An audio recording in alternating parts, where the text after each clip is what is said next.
en el libro de Nehemías.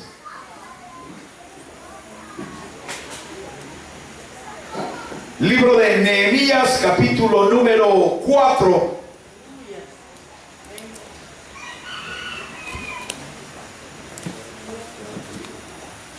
Y lo vamos a leer del verso 7 en adelante.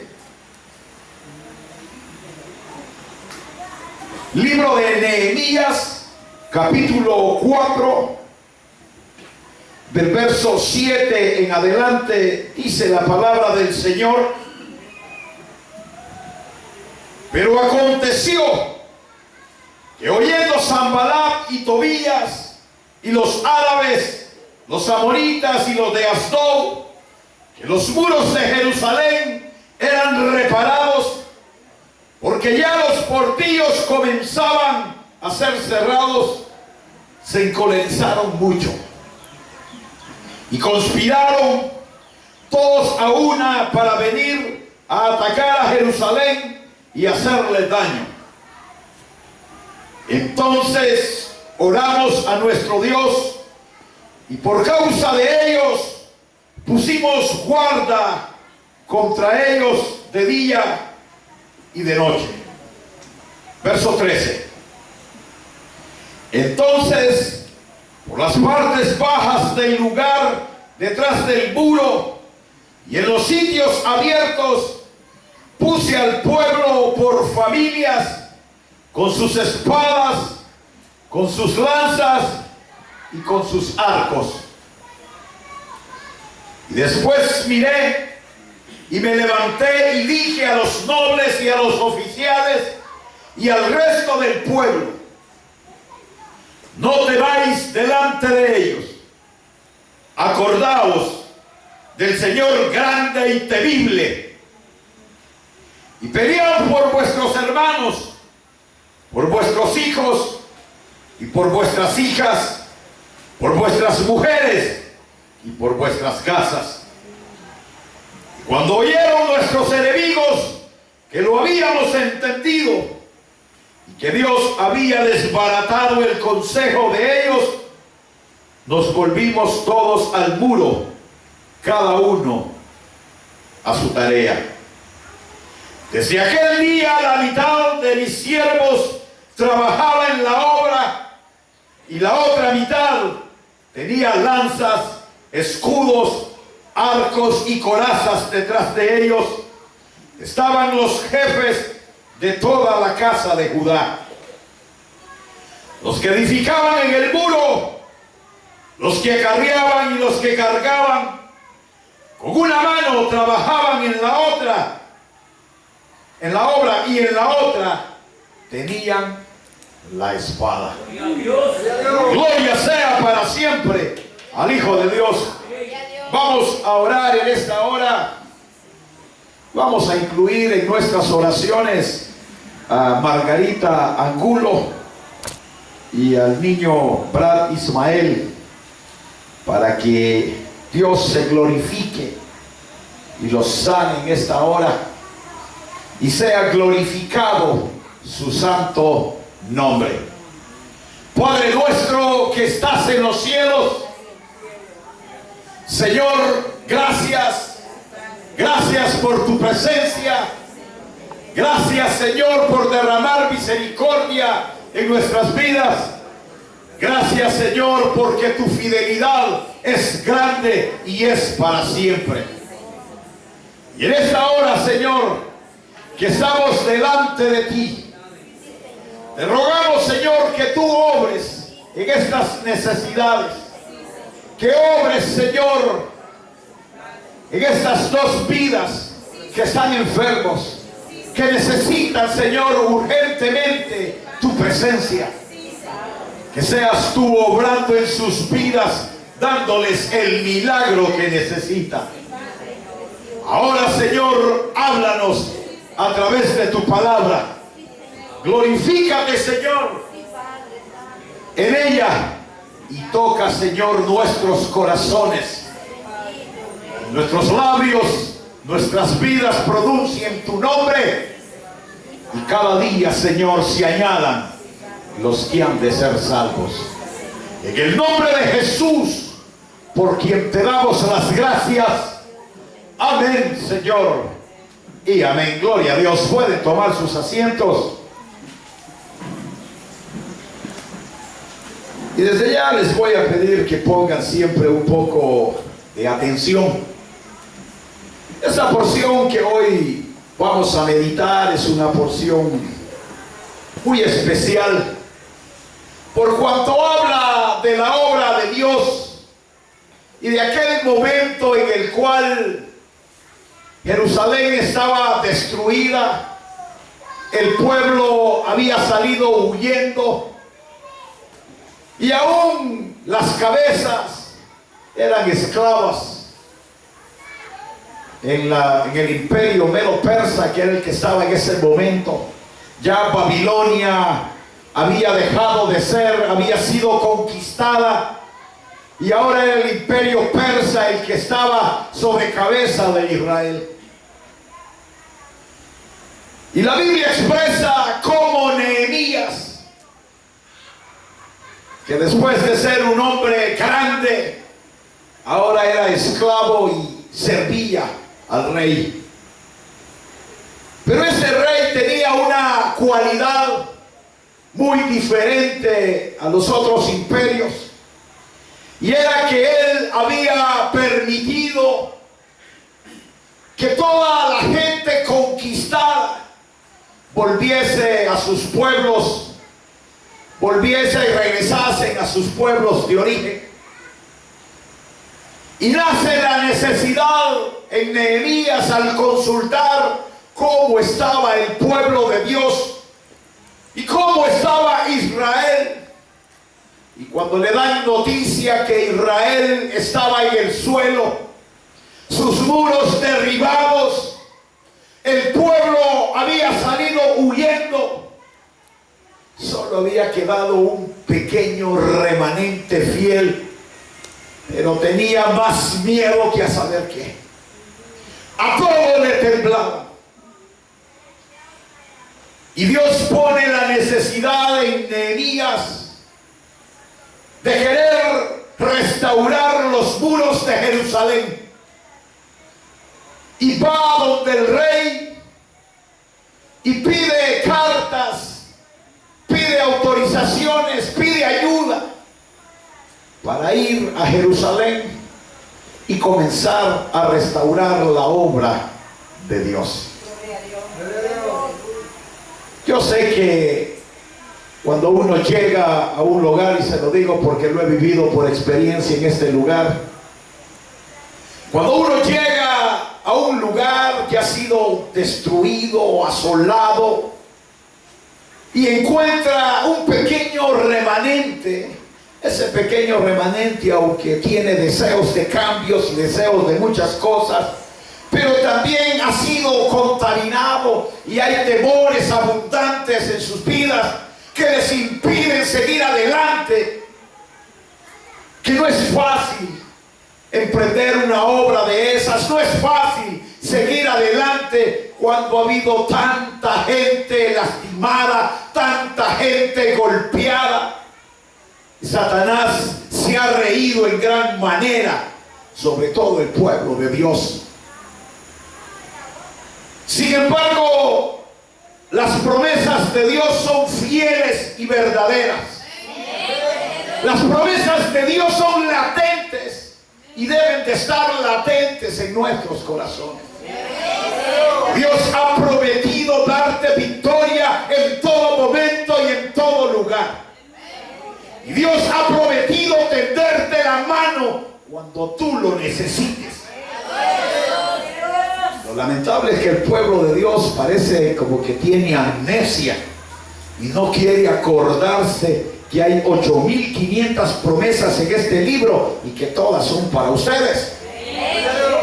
Parece que se nos olvida cuando nos encontramos en problemas de que Dios es un hombre, es fiel, es misericordioso, y en su fidelidad no anda viendo si pecamos o no pecamos, no está viendo si tú eres derecho o izquierdo, no ve secuencias ni siquiera políticas, ni mucho menos de índole moral, sino que ve que su pueblo tiene necesidad y Él está para brindarle todo el respaldo al pueblo de Dios cuando el pueblo de Dios lo necesita. Y dice la Biblia que Nehemías salió rumbo a Jerusalén. Y cuando llegó, encontró los muros en el suelo, encontró un pueblo pequeño porque los demás habían salido huyendo. Encontró que no había la suficiente fuerza en los hombres para que la obra siguiese el curso que debería de seguir. Sin embargo, Nehemías no retrocedió, al contrario, él siguió adelante porque él estaba confiando en el único Dios. Él estaba poniendo su confianza en el único Dios, en el Dios que te da la victoria, en el Dios que te da la vida, en el Dios que te tiende la mano cada día. Es por ello que en esta preciosa tarde, un poco opacada porque quiere darnos frescura el Señor, queremos ver algo con respecto a la seguridad de la victoria. O dicho de otra manera, debemos estar seguros de la victoria. ¿Ven, iglesia? Como repito, Nehemías llega a Jerusalén. Sus deseos son buenos. Él quiere restaurar los muros de Jerusalén, quiere restaurar el pueblo de Dios, quiere hacer todo correcto, pero encuentra un pueblo golpeado, maltratado, enfermo, sin deseos de nada. Sí, está el grupo ahí esperando, un pequeño remanente fiel que prefirió morir antes que salir huyendo. Así debemos de ser los cristianos siempre, preferir morir antes que darle la espalda a Dios. Y Nehemías empieza a mover a cada hombre, a cada mujer, para trabajar en la obra. Pero hay algo que hay que hacer notar y que no es fácil.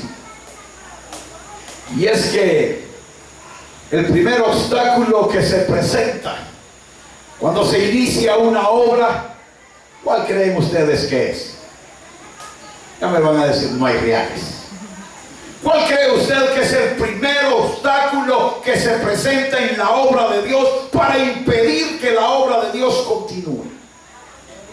Es Satanás, y que el Señor lo reprenda.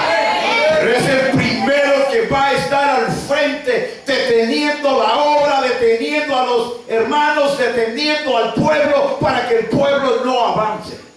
Y siempre va a estar latente en tu oído diciéndote: mira, esto no se puede, mira, esto no sirve, mira, ¿para qué haces esto? Total, va a ser lo mismo, vas a ser destruido, vas a ser golpeado. Porque Satanás hace su trabajo muy bien. ¿Amén, iglesia? Amén. Así también debiéramos de ser nosotros los cristianos.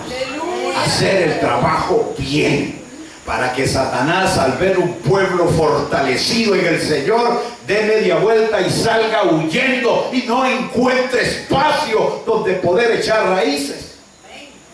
Dice la Biblia que cuando Nehemías llegó y comenzó la obra, un general llamado Sanballat se oponía a que el pueblo de Dios se levantase, se oponía a que el pueblo de Dios volviese otra vez a ser un pueblo grande y a ser un pueblo que busca y que se goza en la presencia del Señor.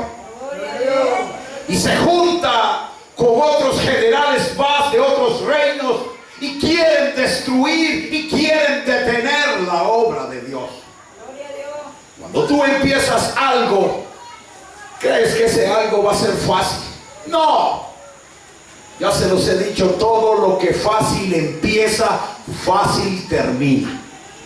Todo lo que viene aún de gratis, todo eso se va porque no lo apreciamos. Por eso cuando a mí me dijeron, mire pastor, ¿y por qué mejor no mandamos una carta a una organización de esas que dan ayuda y que nos construyan el templo y nosotros solo llegamos a meternos? Porque en lugar de traer sillas a este lugar, traeríamos ataúdes.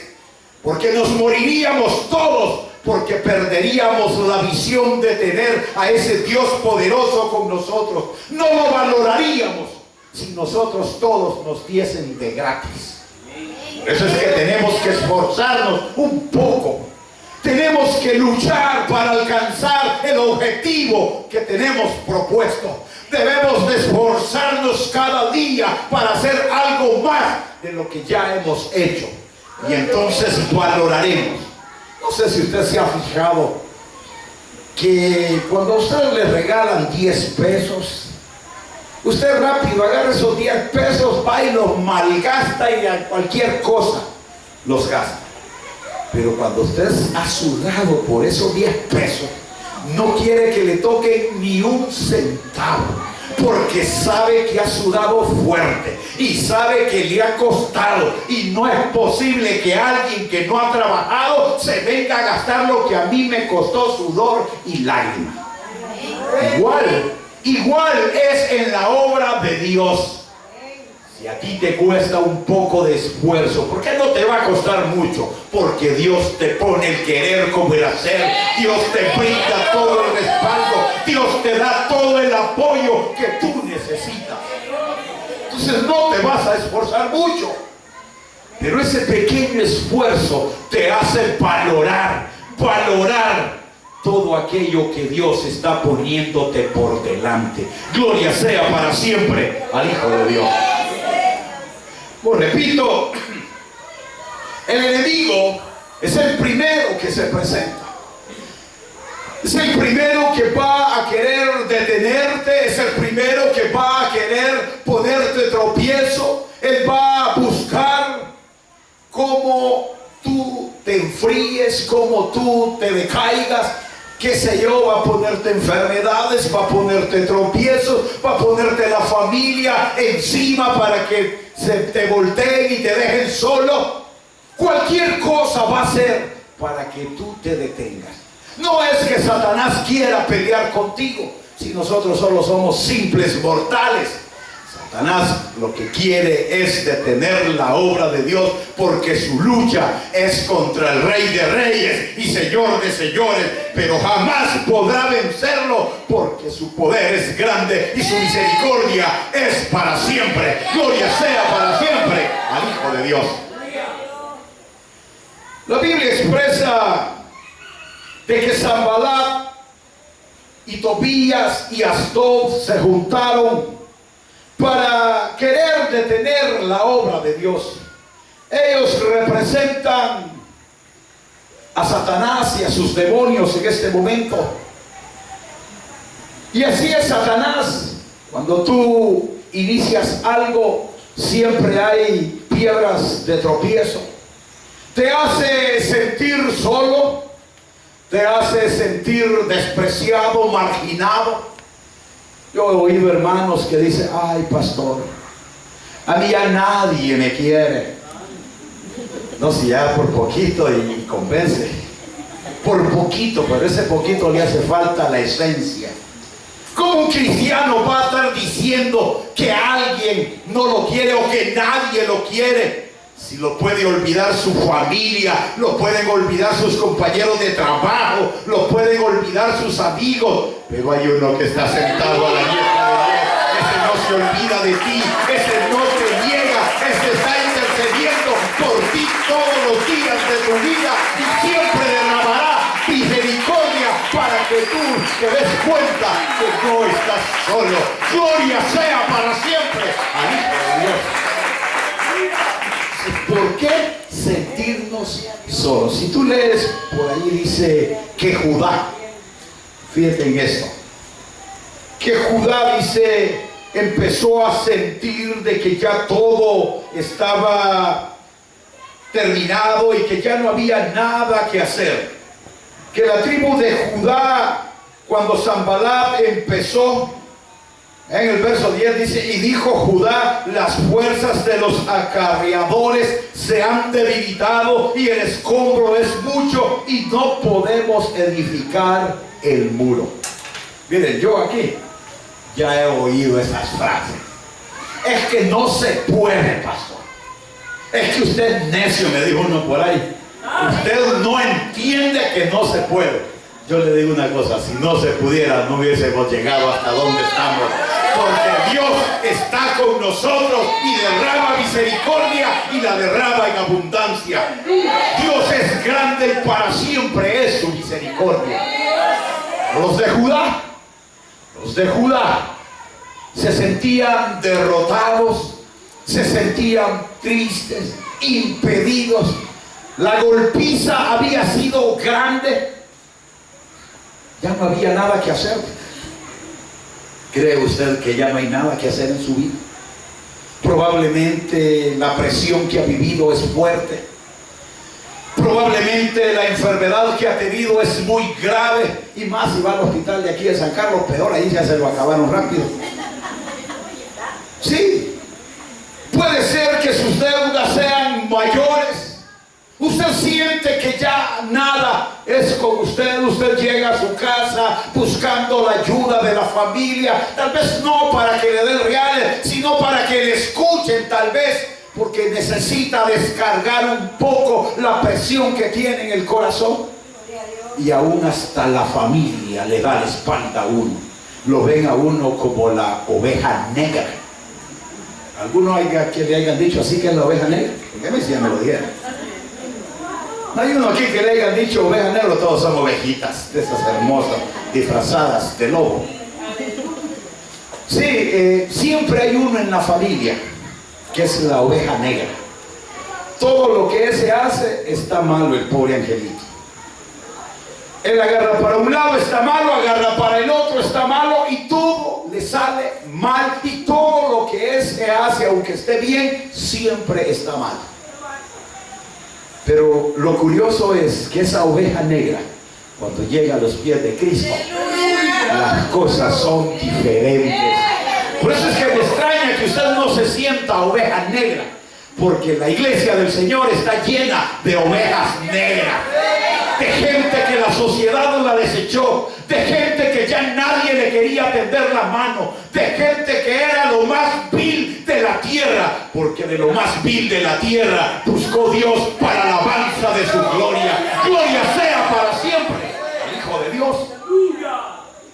Pero Judá decía que ya no se podía. Fíjense que en la mayor parte de congregaciones en la actualidad, los pobres pastores andan para arriba, para abajo, tratando de hacer la obra de Dios, siguiendo adelante, porque el pueblo se ha acomodado y porque ya no apoyan a su pastor. Y entonces algunos hasta se atreven y dicen, ¿y para qué se metió en eso? Hay que ver cómo salga. El problema es que el pueblo de espectador se queda solo. El pastor sabe el compromiso que tiene y nunca se va a desprender de Dios. Siempre va a seguir adelante, siempre va a ir a la vanguardia en la obra, porque sabe que no está solo, Dios está con él. Cuando volvemos a la porción en la cual Nehemías habla y empieza, dice la palabra, que empieza a reunir al pueblo y a ordenar al pueblo. Como la batalla era fuerte y el enemigo se enfurecía más, porque en lugar de detenerlo, como que se le multiplicaban las piedras y más ponían piedras. Dice que el enemigo se enfurecía y cada vez quería apretar más y cada vez quería detener más y cada vez quería golpear más, porque miraba que el pueblo de Dios seguía adelante. No te extrañe que a ti te lluevan bofetadas de todos lados. Eso no quiere decir que estás en derrota. Eso es lo más probable, que de seguro Satanás, y que el Señor lo reprenda, está enojado contigo porque tú estás haciendo obra de Dios, o estás queriendo emprender en la obra de Dios. Lo importante de todo esto es que debemos de entender que no estamos solos. Y Nehemías dice, empezó a ordenar al pueblo y empezó a poner al pueblo a unos de centinela y a otros para que trabajasen en la obra en el día. Pero note algo, que el pueblo se unía y el pueblo trabajaba con vigor y seguía adelante. Algo que es bien importante es que, si bien es cierto, muchas veces nosotros nos hemos sentido en soledad, muchas veces nos hemos sentido olvidados, y otras veces tal vez aún hasta en la misma iglesia no me quieren ni voltear ni a ver, y a veces dicen, es el pastor a saber qué se cree, me vio de mal modo, y el pastor hasta choco, sin saber cómo es que lo vio de mal modo. Necesita los binoculares más grandes. Lo importante de todo es que te debes de dar cuenta que tú no estás solo, que Dios está contigo y que su misericordia es para siempre, y que Él te ha prometido darte victoria, y tendrás victoria, porque Dios derramará misericordia y la derramará en abundancia. Gloria sea para siempre al Hijo de Dios. Para poder estar seguro de la victoria, a la luz de Nehemías vemos tres detalles importantes para nosotros, y es el hecho de que hay cosas que ya nosotros, el pueblo de Dios, hemos perdido de vista. Y si verdaderamente queremos estar seguros de que la victoria es genuina, y queremos estar seguros de que la victoria de Dios viene con nosotros, Nehemías nos da tres armas. Hay más, pero Nehemías nos da tres armas importantes que nosotros debemos de tener para poder vencer. Y la primera la encontramos en el verso 9. Verso 9. Entonces oramos a Dios, y por causa de ellos pusimos guarda contra ellos de día y de noche.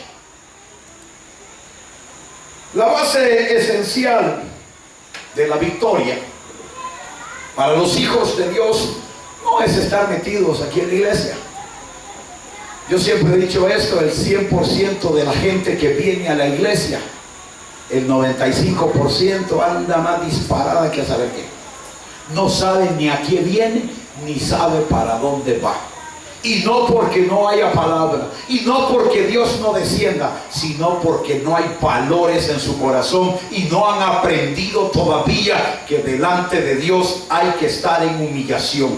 Las cosas de la carne se dejan afuera. Las cosas de la carne ya no van con nosotros. Nosotros debemos de buscar a Dios en espíritu y en verdad, porque Dios quiere a tales adoradores que le sirvan de todo momento. Sin embargo, la oración es la base esencial en nuestras vidas, porque cuando nosotros vamos a empezar una obra, lo primero que debemos de hacer es conectarnos con el que todo lo puede. Y si Él dice esto va, gloria sea a Dios por ello. No habrá nada que lo detenga. No habrá ni carne, ni sangre, ni principado, ni demonio alguno que pueda detener la obra de Dios. Yo le pregunto, ¿y usted hace cuánto tiempo dejó de orar? ¿Por qué ya usted no ora delante de Dios como debe de ser? Hay muchos que nos levantamos, nos acostamos, nos sentamos, ni para comer damos gracias a Dios. Cuando Nehemías vio la empresa que tenía que hacer, Cuando Nehemías vio la calidad del enemigo que tenía, cuando Nehemías vio el pueblo que había encontrado derrotado, afligido, miedoso, se sentía derrotado y ya no había nada que hacer para ellos. Dice que entonces oró delante de Dios, pidió la intervención de Dios, pidió a Dios que se glorificara, pidió a Dios que descendiera, y Dios descendió y le dio vigor al pueblo, y el pueblo comenzó a trabajar y el pueblo empezó a tener victoria porque Dios había descendido a su vida. Nosotros no somos la excepción. Nosotros hemos sido comprados en justo precio en la cruz del Calvario. Nosotros hemos sido pagados con la sangre preciosa de Cristo. La promesa de Dios es que todos los que vienen a Cristo tienen victoria. Y si tú eres hijo de Dios, en tu vida hay una victoria segura y se llama Cristo, y está sentado a la diestra de Dios intercediendo por tu vida. ¿De qué tienes miedo si Dios está contigo? ¿De qué tienes miedo si el Cristo de la gloria te dio la victoria? ¿De qué tienes miedo si el Espíritu Santo ha descendido a tu vida y te da la victoria? Hagamos adelante, hagamos a un lado a Satanás. Dale un par de trompadas si es necesario, pero que Dios lo reprenda, porque no puede con el pueblo de Dios, mucho menos con Dios mismo. Gloria sea para siempre al Hijo de Dios.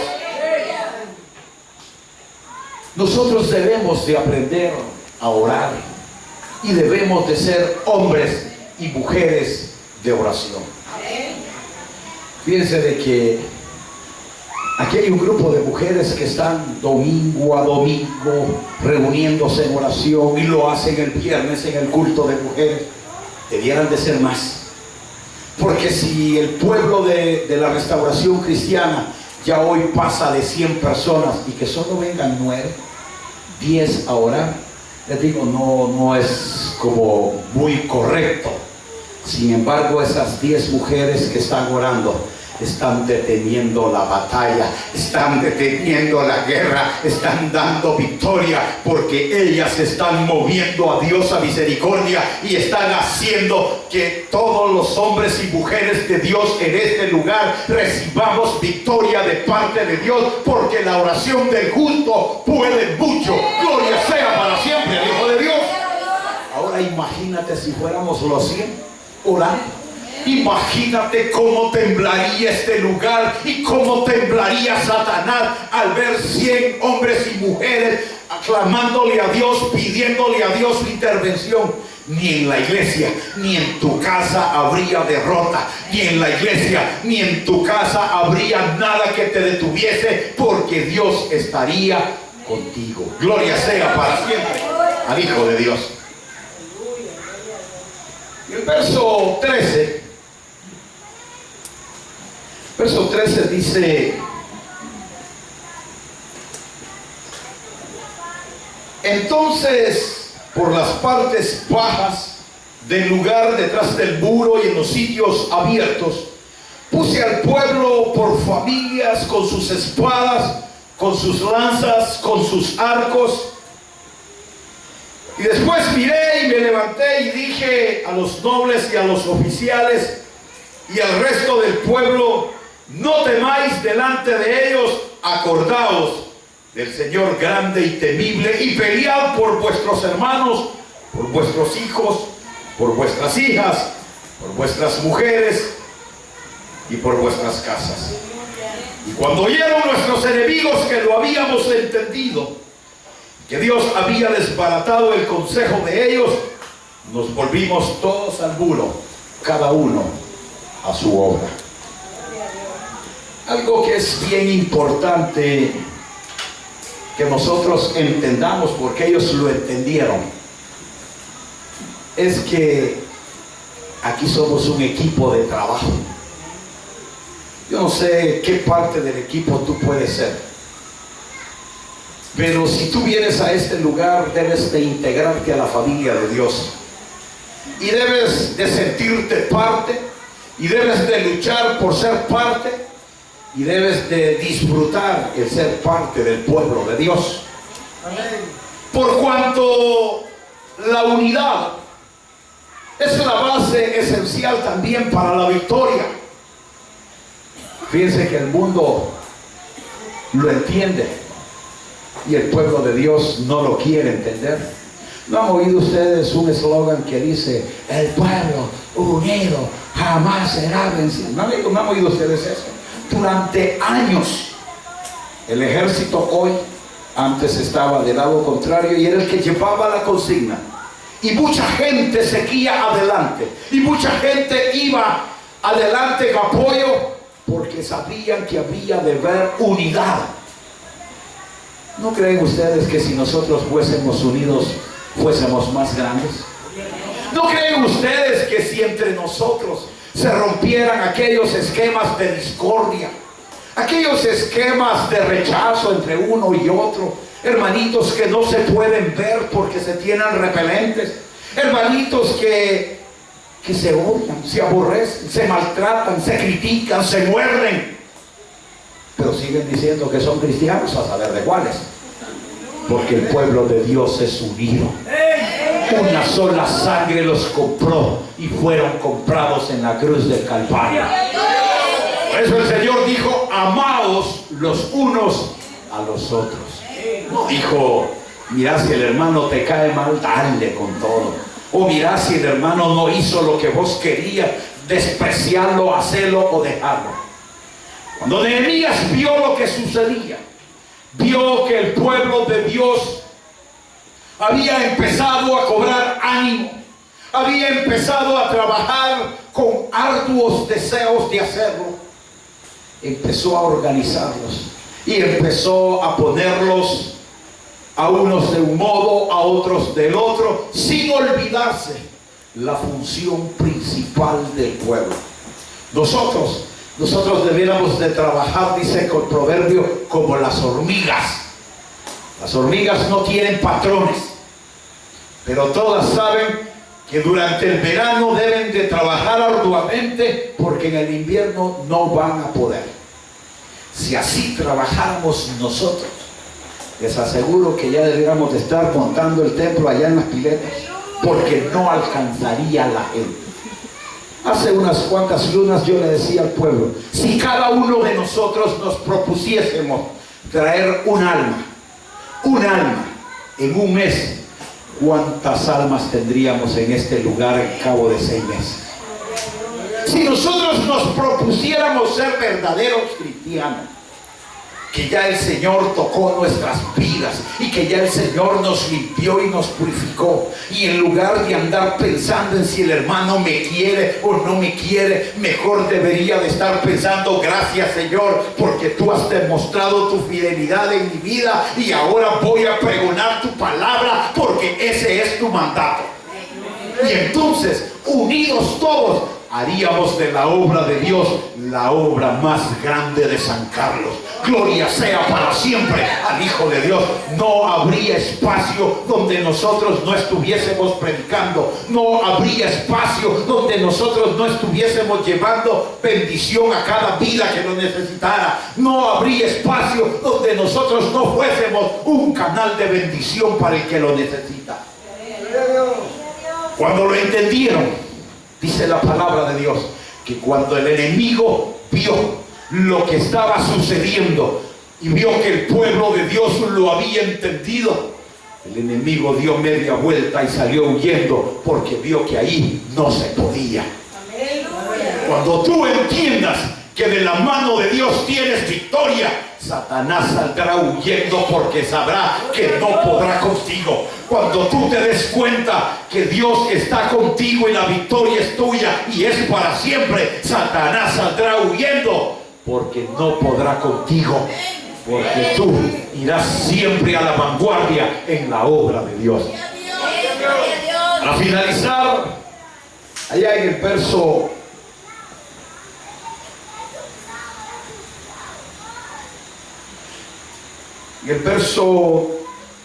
16, 17, dice: y cuando oyeron nuestros enemigos que lo habían entendido y que Dios había desbaratado el consejo de ellos, nos volvimos todos al muro, cada uno a su tarea. Verso 16. Y desde aquel día La mitad de mis siervos trabajaban en la obra y la otra mitad tenía lanzas, escudos, arcos y corazas, y detrás de ellos estaban todos los jefes de las casas de Judá. Mire algo que es maravilloso. El libro de los Efesios dice que nosotros debemos de tener el yelmo de la salvación y la espada del Espíritu. La espada del Espíritu, que es la palabra de Dios. Eso implica que si verdaderamente queremos victoria genuina y absoluta, debemos de tener el conocimiento pleno del que todo lo puede y del que todo lo sabe. La iglesia antigua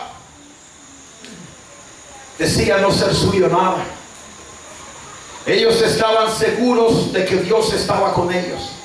Miraban milagros, miraban prodigios, porque todos eran unidos entre sí. Y decían no ser suyo nada, ni tenían las cosas en común.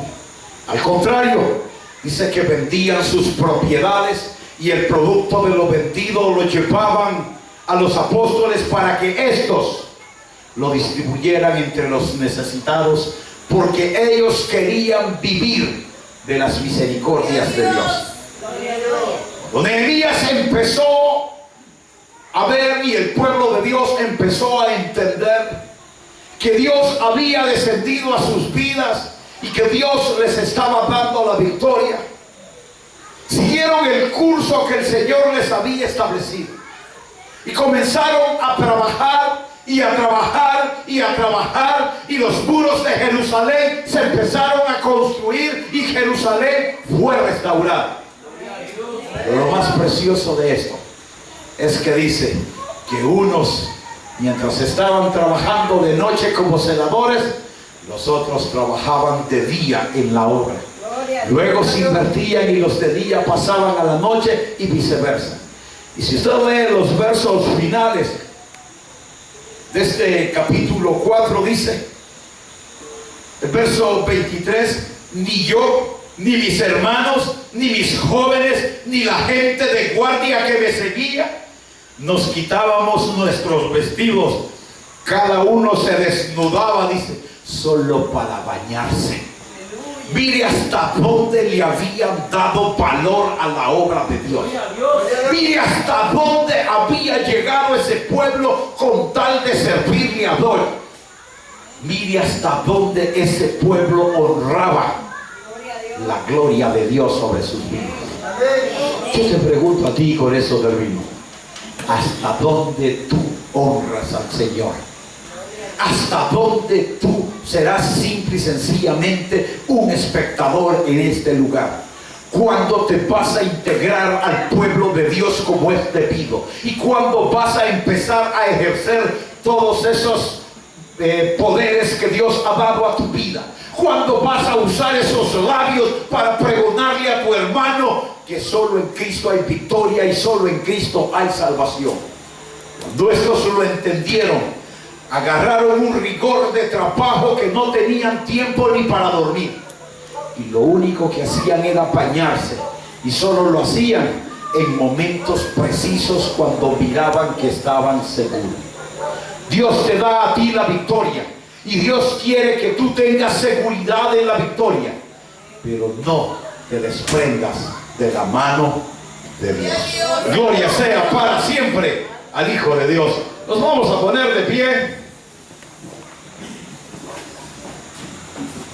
Y que sea Dios derramando misericordia sobre nuestras vidas. Pregunto, ¿hay alguien que haya estado, como aquí ahora solo cristianos hay, porque ya los que no son cristianos no quieren venir, o porque no los invitan? Entonces es más fácil hacer el llamado por cuanto son conocedores. Pero yo pregunto, ¿habrá alguno que no se sienta integrado como es debido en la obra de Dios, y que haya estado dando grandes vueltas cuando delante de Dios debemos de ir en línea recta? Si tú estás así, en tu vida solo tendrás derrotas. Pero si tú abres tu corazón y le dices al Señor, Señor, yo quiero ser como ese pueblo de Nehemías. Yo quiero ir a la vanguardia, Señor, en tu obra. Y yo quiero sentirte en carne propia.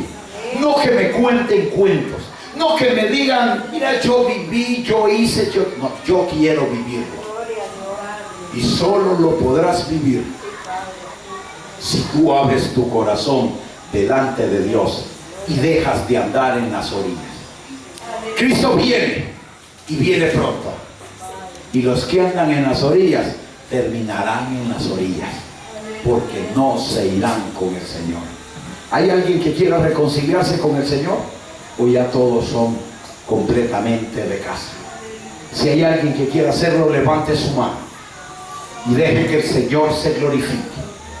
Y sea valiente y dígale, Señor, yo no quiero ser como la tribu de Judá. Ese